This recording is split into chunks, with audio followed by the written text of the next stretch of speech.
Good afternoon, everyone. Good afternoon.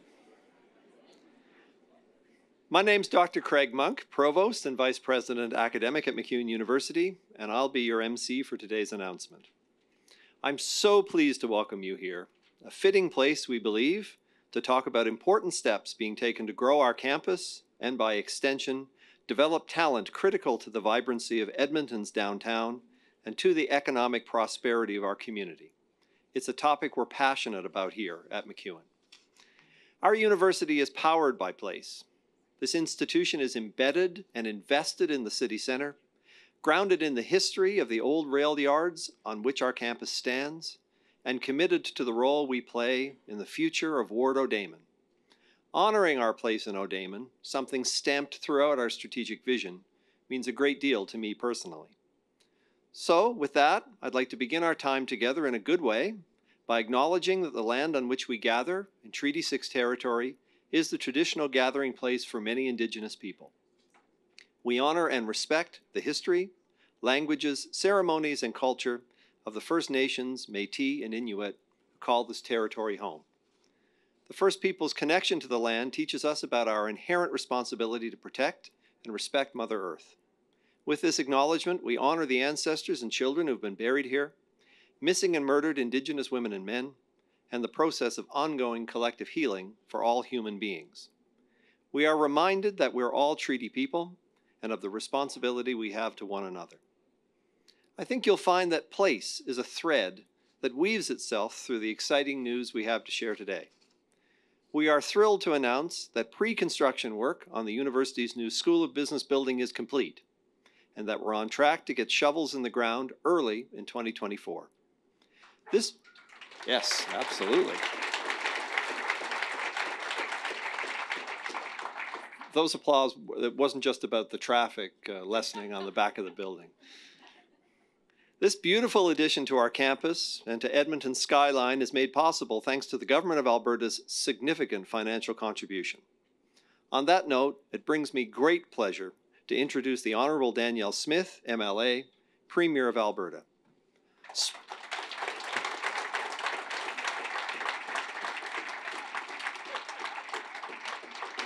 I believe you'd expect me to say more than that. Sworn in as Alberta's 19th Premier on October 11, 2022, she represents the riding of Brooks Medicine Hat. A strong supporter of post-secondary education, Premier Smith holds degrees in both economics and English from the University of Calgary. In my experience, Premier, those disciplines make a powerful combination. As an institution that uses scholarship to tackle many of the same issues with which the government wrestles, MacEwan University is honored to welcome Premier Smith to our campus today. Premier.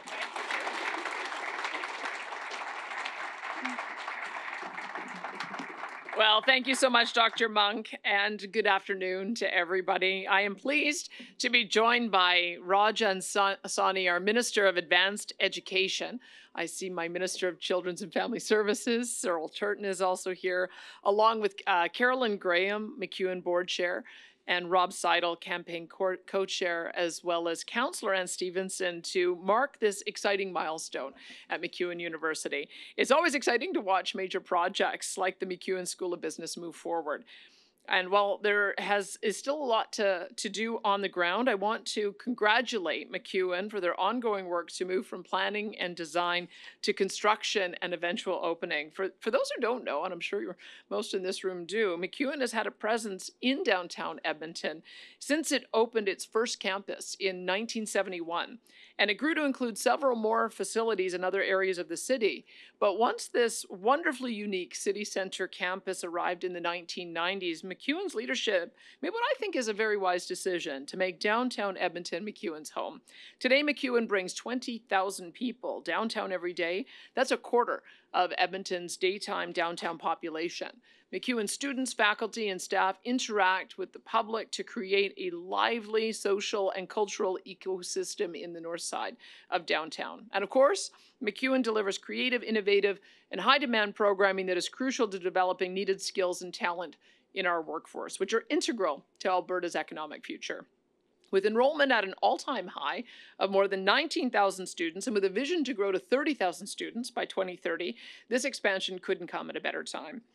Earlier this year, Alberta's government announced its investment of $125 million over 4 years in the new MacEwan School of Business. Now, as 2023 comes to a close, the pre-construction phase is complete, and as you just heard, everything is on track for the new School of Business to break ground in 2024. Downtown recovery and revitalization of Edmonton is a priority, and we have made significant investments in safety and security, growing shelter spaces, supporting the Edmonton Police, and in their human-centered engagement and liaison partnership teams and other important measures. But just as important as targeted initiatives, targeted initiatives like these is investment in projects that bring people and vitality and energy into downtown Edmonton. It's also incredibly important that we support projects that address the challenges Albertans face as we strive to ensure prosperity for all our citizens. And that's why this investment is so important. This project helps to send the message that Alberta isn't just open for business, it is by far the best place to study and create and do business. This new facility will provide vital resources of talent and vision that will allow Alberta job creators to grow our economy.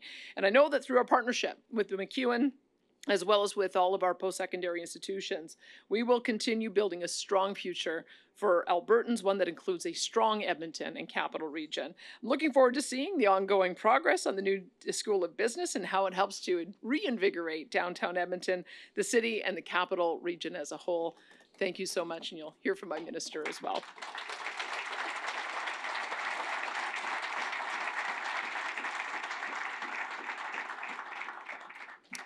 Thank you, Premier. I'd now like to welcome the Honourable Rajan Sawhney, MLA, Minister of Advanced Education. Sworn in as Minister of Advanced Education on June 9th, 2023, she previously served as the Minister of Trade, Immigration and Multiculturalism, the Minister of Transportation, and the Minister of Community and Social Services. First elected in 2019, Minister Sawhney has served as the member for Calgary Northwest since May 2023. She is a University of Calgary alumni where she earned a degree in economics and political science, as well as an MBA.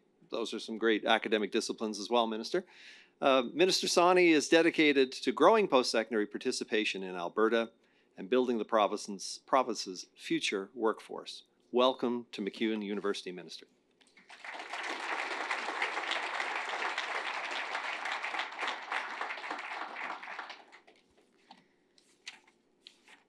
Wow, what an introduction. Thank you so much for that.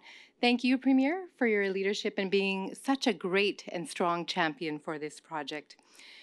It is such a pleasure to be here at MacEwan today in the heart of Edmonton's downtown.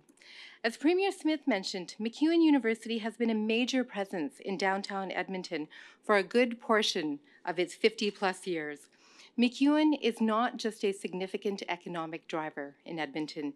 It's a powerful symbol of the vitality and importance of our post-secondary education system for the whole province. Alberta's government wants to see our economy grow, diversify, and fulfill its amazing potential for the benefit of all Albertans.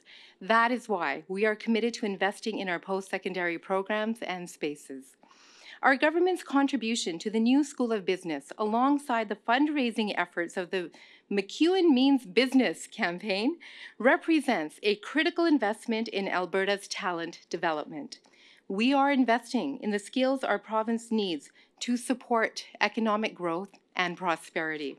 Like MacEwan, we realize that if we want to increase student opportunities, spark creativity and innovation, and foster entrepreneurial energy, we need spaces that inspire more students and inspire students more. I will let the experts speak about the details of the building, which is portrayed behind us here. But from my standpoint, I can see that the new MacEwan School of Business will not just meet the need for more learning space, it will create a learning environment that truly nurtures excellence. By investing in the new School of Business, we're helping MacEwan to build Alberta's prosperity for the next generation. Thank you, MacEwan's board, administration, and faculty, and of course, the students, and the fundraising cabinet, donors, business leaders, and community representatives for sharing your enthusiasm and vision with us today and for being here today. And thank you again to MacEwan students, the lifeblood of this institution, for the inspiration you provide every day and the promise you offer to the future of our province. Thank you once again to everybody for being here today.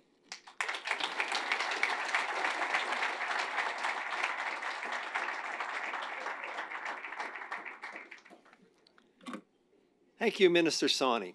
We're grateful for the government's support of MacEwan and our new building. This support recognizes the impact that MacEwan has on the province, the capital region, and downtown Edmonton. $5 million of capital funding this fiscal year is greatly appreciated. Our project is shovel-ready. I'd now like to introduce Ann Stevenson of Ward O'Damon, councillor with the City of Edmonton. Welcome back to MacEwan University, councillor.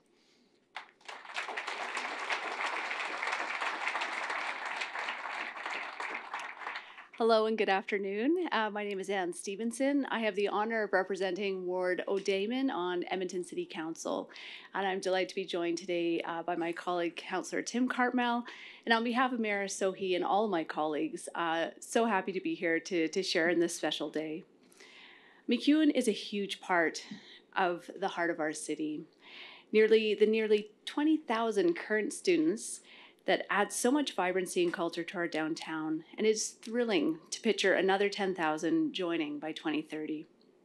The new School of Business building is a huge part of that effort and attracting and retaining talent and vibrancy in our core. I'm so grateful to the province for this investment in the heart of our city and for all the other support you've provided to support Edmonton's downtown rebound. I'm also so grateful for MacEwan staff, the board, volunteers, fundraiser donors, everyone who's making this possible. This will have a profound and lasting impact, not only on the downtown, but our city as a whole. So thank you again and congratulations.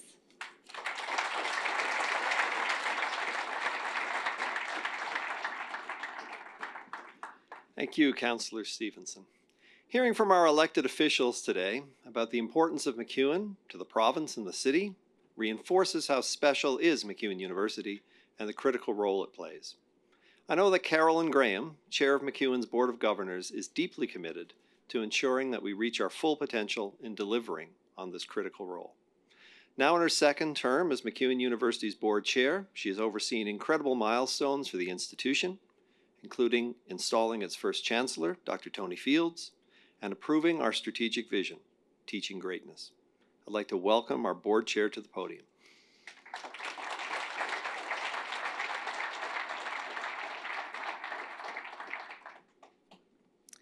Thank you, Dr. Monk, and good afternoon, everyone. My deepest gratitude to Premier Smith, Minister Sawhney, Councillor Stevenson, and each of you in the room for joining us today. I can't tell you how meaningful it is to look out and see business leaders, community leaders, students, alumni, faculty, staff, and representatives of government who join us today. Seeing all of you together reinforces MacEwan's unique position in the center of downtown in bringing business and academia together with our city and our province.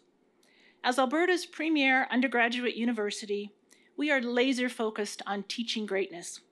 We're committed to creating the opportunities and conditions necessary for our province's young professionals, leaders, innovators, and visionaries to succeed. We focus on being great educators so that our graduates can be great community leaders.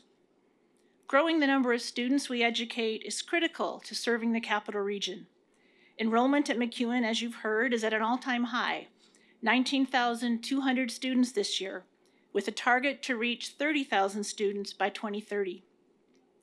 We're growing because we strike a perfect balance. MacEwan is big enough to offer a range of in-demand programs and a wealth of work-integrated learning and student research experiences to prepare our grads to be future-ready. We're also small enough to really get to know our students. Our faculty make connections that inspire students and even change the course of their academic careers and lives. We believe that education should be transformative, and at MacEwan, it is. That's why more and more students are choosing MacEwan. We know we need to be creative to meet this growing demand, so we're offering more courses year-round and expanding options for hybrid learning. This meets the needs of students and is efficient. As board chair, I'm proud that MacEwan has a strong value proposition with small class sizes and one of the lowest costs per student in the province. But even so, our campus is bursting at the seams. And that's why I'm thrilled that you joined us today to hear an update on our new School of Business building. As you've heard, our pre-construction work is complete and construction will begin in the early spring. We look forward to welcoming 7,500 more students to campus when the building opens in 2027. That's 7,500 new students who will join the 20,000 MacEwan students, faculty, and staff who already come downtown every day. Edmontonians who use transit, eat at downtown restaurants, attend community events, and call downtown home. I've personally seen the impact that this institution has on its students. I've seen the difference that MacEwan people make in our community, and I wholeheartedly believe in this new building and the opportunities it will create. So much so that my husband and I were proud to make a lead gift to our fundraising campaign. I'm confident that others who hear the MacEwan story and see the contributions that this institution will make to our city and province over the coming years will join me in supporting this campaign.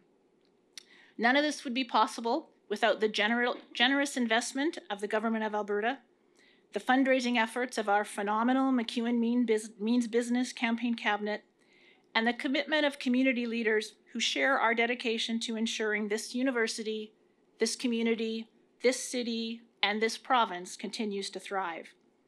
I'd now like to invite Rob Seidel to the podium to provide remarks on behalf of the MacEwan Means Business Cabinet, who lead our fundraising efforts for our new School of Business building. Thank you.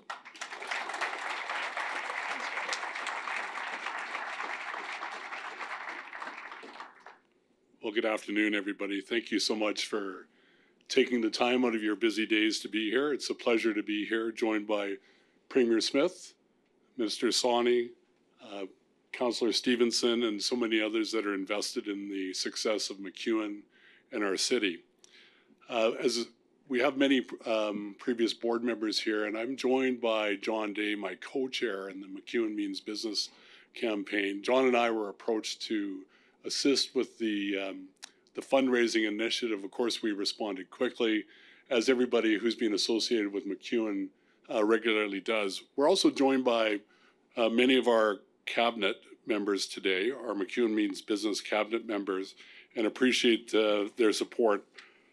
I'd like to acknowledge the membership of the cabinet: Enzo Bercello, Lisa Baroldi, Tracy Bernard, Nicole Bork-Boucher, Chad Brennan, Sign Chatty, Daryl Hollywell, Janet Riopel, Mike Saunders, and Shauna Vogel.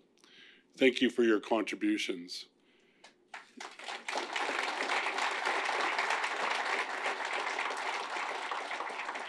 A city's heartbeat is its downtown, and our cabinet and the members of MacEwan know full well that MacEwan's playing a critical role in the success of not only the education role and responsibility it has, but also building downtown. Edmonton downtown needs a new building, and bringing 7,500 to 10,000 new students will obviously increase and improve the vibrancy of the core, which will help with safety and further investment and support economic growth. Where MacEwan's located in the heart of downtown matters.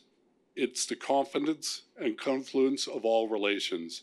It's a different university and something that is so happily enjoyed and needed in this city. John Haar, MacEwan's first president, after whom the library we stand in is named, said that the city is MacEwan's campus. Based on MacEwan's location and mentality, MacEwan's a convener of people. We've heard that.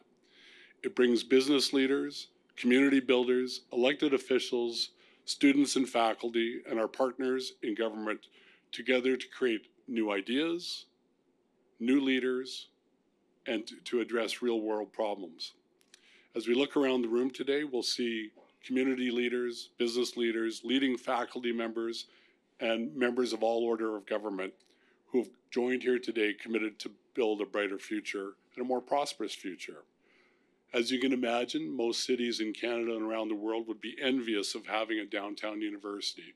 We have that in Edmonton, and it's critical to our vibrancy. MacEwan, as we know, is shaping our leaders of the future, Graduates who, as the Premier said, will contribute to a bright future and bring promise to not only Edmonton, Alberta, but the entirety of the world. Some of our graduates remain in the mix, to borrow the words of our MacEwan president, Annette Trimby. We have a phenomenally high retention rate for graduates of MacEwan to continue in the community and to contribute to the prosperity. Building a new school of business that will produce even more of these graduates is only possible because of the leadership of Premier Smith and Minister Sawhney. We want to thank them for that. Based on their commitment of $125 million, our MacEwan Means Business Cabinet have committed to raising $25 million. Back in April, when we kicked off the campaign with a generous donation from our board chair, Carolyn Graham, thank you, Carolyn, for that. Your dedication and enthusiasm of the cabinet is much appreciated, and we believe it's contagious. I do want to thank and acknowledge the progress we've made with the generous contributions of the Boucher Group, the Buchanan Family Foundation, Capital Power, Ellis Dawn Construction, Stu Gillespie, Dr. Richard Perlow and his wife, Lori, and we're continuing to be engaged in our efforts to raise funds to complete this project. I know I speak on behalf of our entire MacEwan Means Business Cabinet to thank you again as we look forward to the spring groundbreaking of the new building. Thank you so much for being here today. Really appreciate it.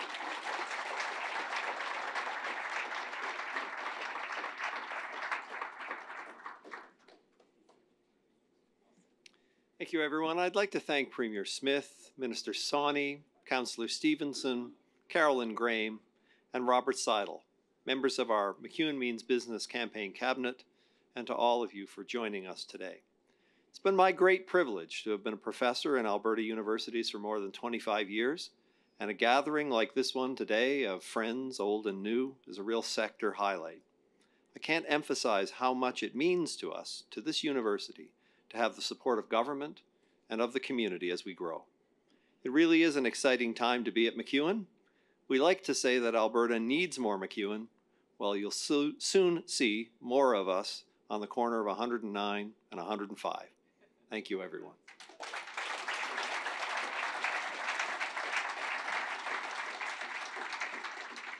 We'll now begin the media question and answer portion of the announcement. We're running tight on time today. We'll go with one question, one follow-up, starting off here in the room and then over to the phones. So Janet, without further ado. Hi, Janet French from CBC. Question for the Premier. This is the first opportunity we've had to ask you about the Manning panel report since it was released last week. Which of the recommendations that you have not already acted on is your government seriously considering at this point, and why? Well, there's 90 recommendations, and so we have to go through them methodically to be able to get to a consensus on which ones we'll move forward on.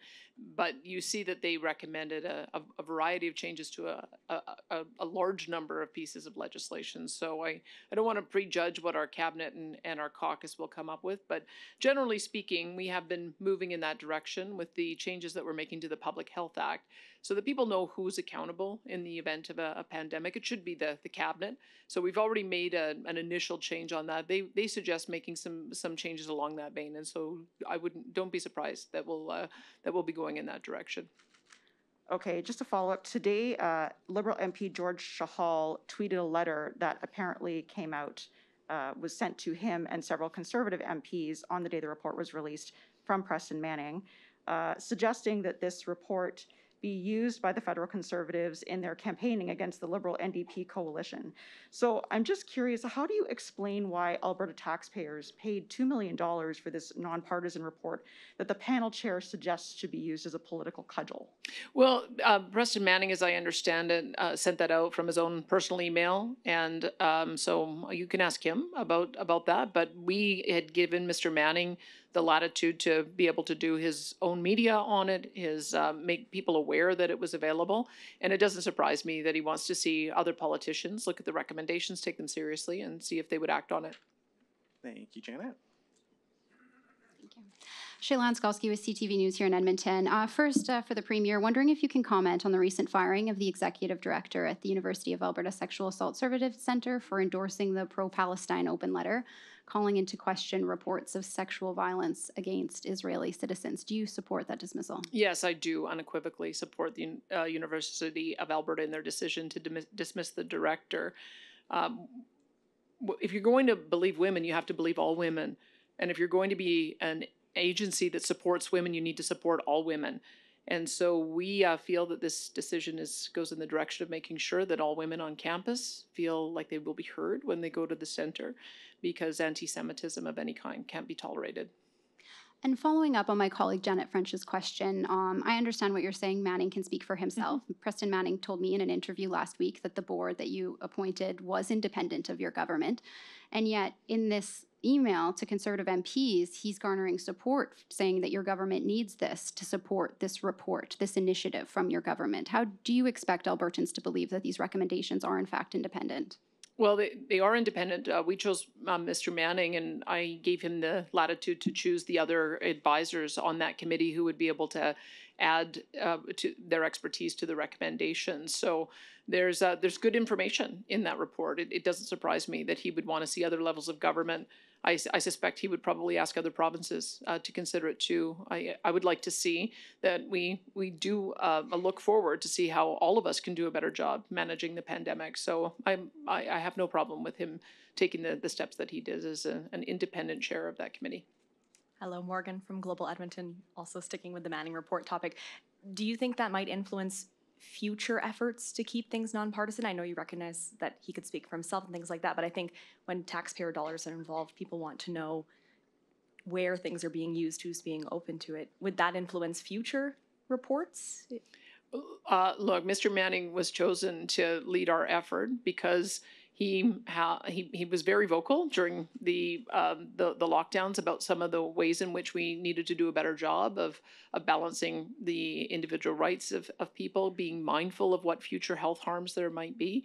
And so it doesn't surprise me that those who have also expressed those same views would be people he would be reaching out to see if they have an interest in the report. So I'm not concerned. Yeah, I believe Mr. Manning did his work, and how he does the circulation of that document to make sure it gets wide hearing, I would leave that up to him. He used his personal email to do it, so I think that there's nothing more to really say on it. And then I have a question for Minister Sawhney, please.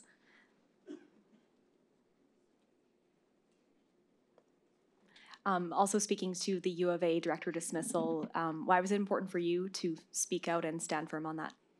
Well, I think the Premier answered the question really well. And just to provide some additional context, as was mentioned earlier, I used to be the Minister of Community and Social Services, and the purview over sexual assault centers was underneath me at that time. And Minister Turton now has purview over those centers. And what I learned during that time is that it's really important to listen to survivors. And survivors need to be able to come to a safe, welcoming, inclusive environment to be able to share their story. And so the university's decision in terms of how they were going to deal with the director, I stand by that. Because again, this is about survivors and for them to have the opportunity to share their story and to seek that extra support. Thank you, Morgan. And we're going to go to the phones quickly and then come back to the mic if we have time here. Operator, could you put through our first caller, please? Thank you, David Staples, Edmonton Journal. Thanks for taking my call, and congratulations, Grant MacEwan University. I have a question about the anti-Semitic letter. It was signed by the Sex Assault Center. It was also signed by Edmonton Pride Center. Is there any investigation by the government into that, and any looking at cutting any funding, provincial funding, until action is taken there? Well, I will speak to the post-secondary institutions, and certainly it is not the role of the minister to delve into policy and regulations there, but certainly they took the right steps in dismissing the executive director. In regards to the Pride Center, we'll have to have some discussions internally, but at this point, we haven't broached that topic as of yet. I'm not sure, Premier, if you had anything to add.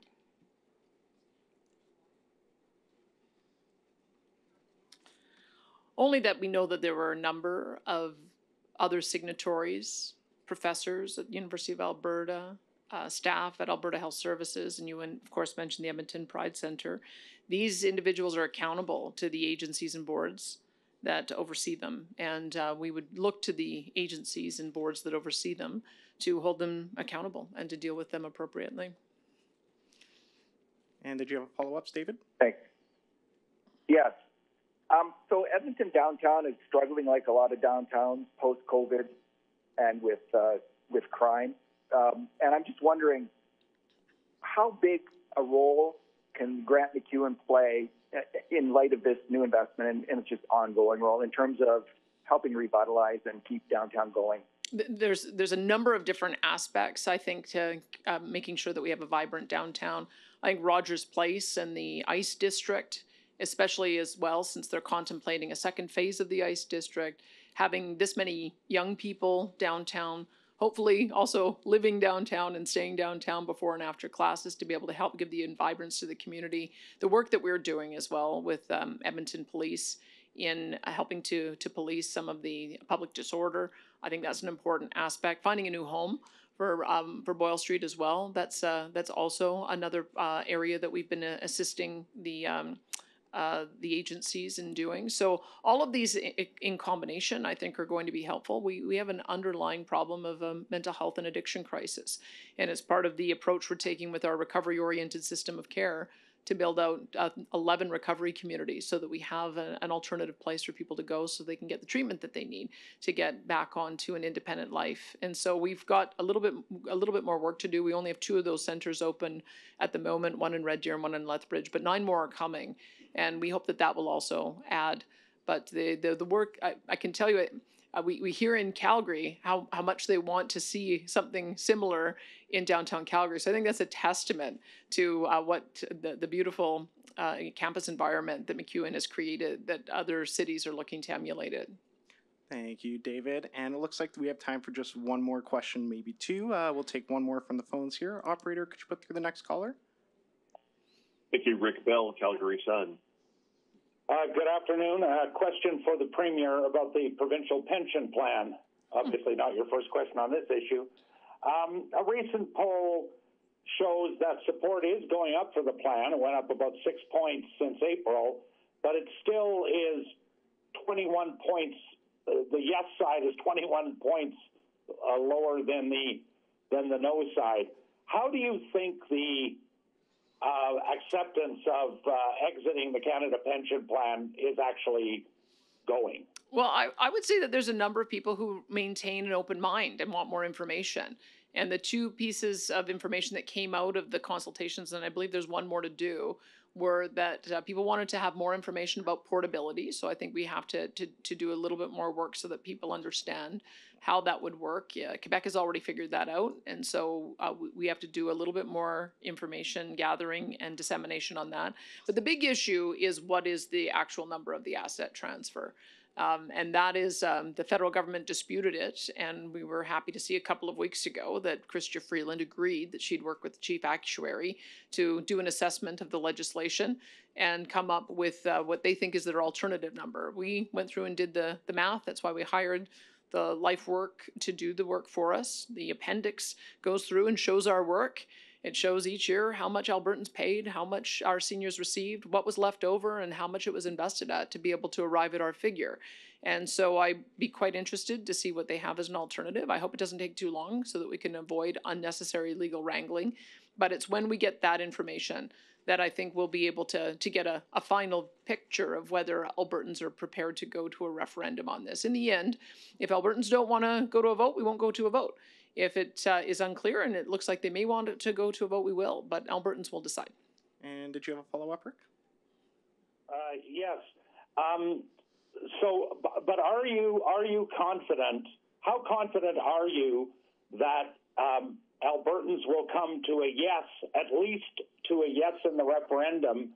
And if there is a referendum, what would a winning vote be? Is it 50% plus 1 or some other number? Well, I think there's a lot of ifs there, and it's a bit premature, but I would say that the fact that people, as they're learning more and listening to the consultation and contemplating it and seeing the writing on it, the fact that more and more people are saying, maybe this is a good idea, that suggests to me that I don't want to prejudge, but once we do have those 2 additional pieces of information for people, we'll have a better idea of whether we should go to a referendum. I think it's a bit unclear right now. People want more information, and we'll get that to them, hopefully in a matter of weeks and months as opposed to years. But the fact that the federal government has agreed to give us that interpretation, we're happy to see that.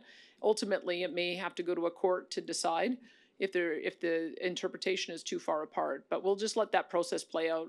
People will watch it, and we'll continue to get the information out there as we get it, and then we'll see where people stand at that point. Thank you. And just really quickly here, we'll take one question without a follow-up from the floor, and that will conclude today. Thank you very much. Terry Reith, CBC National News. Premier, a UN climate report released this morning shows the world is headed to a temperature rise of 2.5 to 2.9 degrees above pre-industrial levels unless countries deliver more than has already been promised by 2030. In the words of Juan Antonio Guterres, the crucial aspect is the addiction to fossil fuels. It's time to establish a clear phase-down policy. You have pushed back on timelines towards net zero, with the UN today saying the world must do more. What will Alberta do to meet these urgent challenges, and what will you be taking to COP next week? Well, number one, I hope we can all become in alignment that what we're phasing away from is emissions. We're not phasing away from the use of oil and natural gas. In fact, there's a number of investments happening in this province, like Air Products Net Zero Hydrogen Facility, and various others with the Pathways Net Zero Bitumen Project. I would say that our industry is being very responsible in realizing that they've got to make dramatic reductions in emissions while still maintaining the use of oil and natural gas for a whole variety of uses. So I think if we can get on pace with that kind of messaging, I think we'll make great progress at COP, because quite frankly, there's 2.2 billion people on the planet that don't have a secure supply of energy, that are living in grave poverty. And so we have an obligation to not only reduce emissions, but also to bring every person in the world up to our standard of living. And that's what we will be advocating for.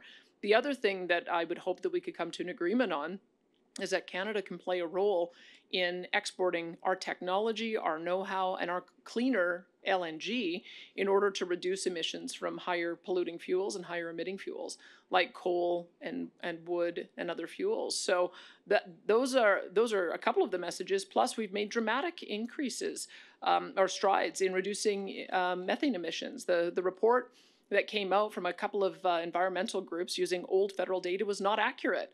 We have reduced emissions almost to our target of 45% several years earlier than we anticipated. And at COP27, John Kerry was so impressed with our progress. He was saying, gosh, I wish we could get that same progress happening in America. So we have so much here to celebrate, and I'm going to make sure that I'm there to tell the Alberta story. You may not be surprised that I don't think Environment Minister Stephen Guilbeault is necessarily the best advocate for Alberta's position and Alberta's interests. So I'm looking forward to being there. Perfect. Thank you, everybody, for joining us. That'll conclude today's press conference. Thank you.